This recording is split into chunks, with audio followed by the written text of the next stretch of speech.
Humihingi ako ng data, information o kaya documents sa DPWH. Nilalaro ako, pinapaikot ako. Noon pang nakaraang taon, inilabas ni Magalong ang mga nadiskubre niyang dimanong anomalya sa DPWH sa Cordillera Administrative Region o CAR. Katulad ng overpriced na pagbili ng tinatawag na cat's eyes o reflector light sa mga kalsada.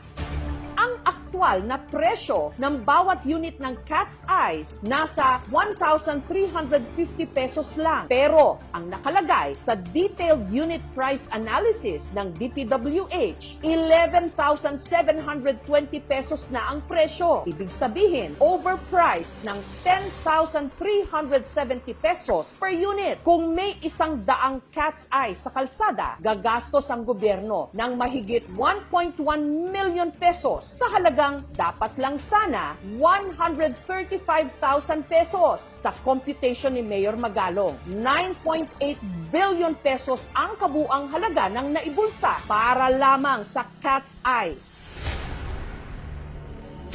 121,330 pesos ang inilaang pondo para sa yellow barriers sa bawat isang metro ng kalsada. Pero ang aktual na presyo lang daw nito, 20,000 pesos. Malinaw na ang kickback kada isang metro mahigit 100,000 pesos.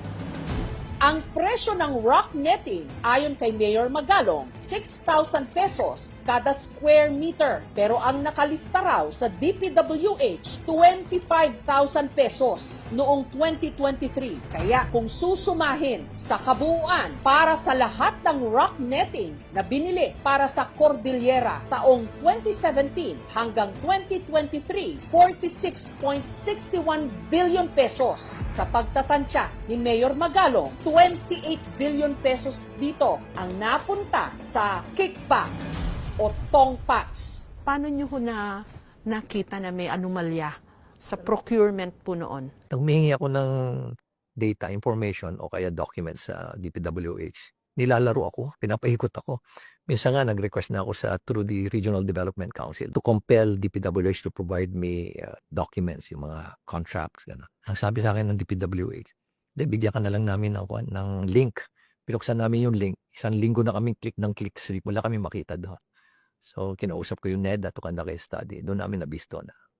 Ang tindi pala. Tapos nakausap ko yung isang contractor. Sabi niya, sir, pagod na kami. Kadi-deliver na pera sa kanila. Kano ba kinukuha sa iyo? 40%. So ang collusion, contractor and DPWH, ganun po ba yun? Yeah. Contractor, DPWH. Tapos, tinanong ko sa kanya, sino ba binibigyan mo? Pero di siya mga binanggit sa akin ng mga mambatas. Tanong ko sa kanya, ilan ba kayong contractor? Sir, sa grupo namin, 7 kami, pero hindi ako yung contractor. Subcontractor lang po kami. Kaya nga, sino siya main contractor?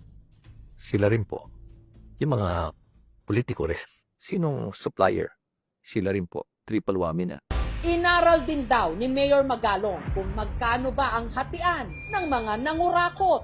Mayor, kayo rin po yung nagsabi na kung pie chart yung budget para sa isang proyekto ng gobyerno, 30% lang pala yung napupunta sa actual cost. For the execution. And then, Average kasi lumalabas ng mga 40 to 45, di ba? Pero wala pa yung profit ng contractor. Sabi mo, nag-impose siya ng 15%, 30% na maiwan. Yun yung 30% na gagamitin niya. So, ang tanong ko sa kanya, how will you be able to execute it? Paano mo ma-assure na quality yan? Sir, hindi sir. Mapipilitan kaming mag-substandard. kaya ho walang bakal yung mga nakikitang proyekto. Kaya po yung semento napakanipis. Ganon din pati yung asphalt overlay, mga road opening.